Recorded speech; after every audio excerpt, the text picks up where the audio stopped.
மயிர பண்ணுவீங்க பண்ணு, கை வச்சு பாரு, வச்சு பாரு தமிழ்நாடு என்ன ஆகுதுன்னு. பண்றவனை விட்டு போட்டு விஜயை கைது பண்ணிக்கணும்.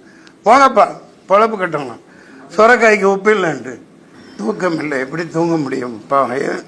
எவ்வளவு துடிச்சு செத்துருப்பாங்கிறத யோசிச்சு பாருங்க. வேற எனக்கு ஒன்றும் சொல்றதுக்கு இல்லை. என்ன வெங்காய அரசியலாக்குறது உண்மை தானே? கேவலமான கேடுகட்ட அயோக்கியத்தனமான அரசியல் தானே.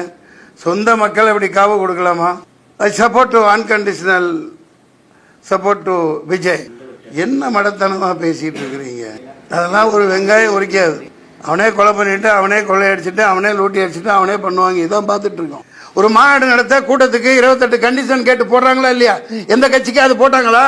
அதே மாதிரி 28,000 போலீஸ் 2,000 போலீஸ் அங்க நிக்கணும்ல.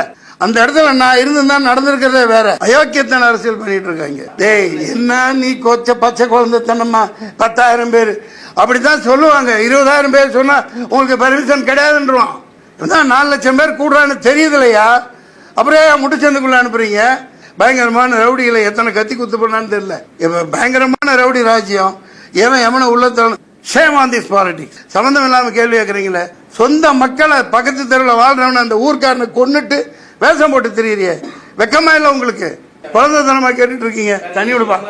செருப்பு வீசுறான், கல்லு வீசுறான், கெட்ட வார்த்தையில திட்டுறான். எவ்வளவு பெரிய ஆபத்துல தெரிஞ்சாதான காவல்துறை அப்படி ஒரு சந்துக்குள்ள போய் நிப்பாட்டுறாங்க. இதற்கான தண்டனை 6 மாசத்தில் கிடைக்கும். இப்ப 40 பேர் சாவலையா? வருத்தப்படுறியா? தொலைச்சிடுவார்ல எடப்பாடிக்கு. அவ்வளவுதான் கூட்டம் கூப்பிடும். இவருக்கு 4 லட்சம் பேர் வருவாங்கன்னு இந்த எருமைங்களுக்கு தெரியாது. நீ ஏதோ எழுதி வச்சு போட்டு பிஜேபி அமைச்சுட்டு போல. ரத்தம் கொதிக்குது, தூக்கம் இல்லையா? மூஞ்சி பாருங்களேன். பைத்தியக்காரனே, போலீஸ்காரன் துரத்தி விடுறான். இது எவ்வளவு பெரிய பக்கா பிளானிங். கள்ளக்குறிச்சியில செத்தாங்களே, அங்க போய் நின்றுங்களே விளக்கென்ன? ஏன்னா இப்ப போய் அங்க நின்று அவரை சேர்த்து சமாதி கட்டுறதுக்கா? மக்களுக்கு உண்மையை சொல்லுங்க. ட்விஸ்ட் பண்ண கருவியா நீங்க இங்க வராதீங்க.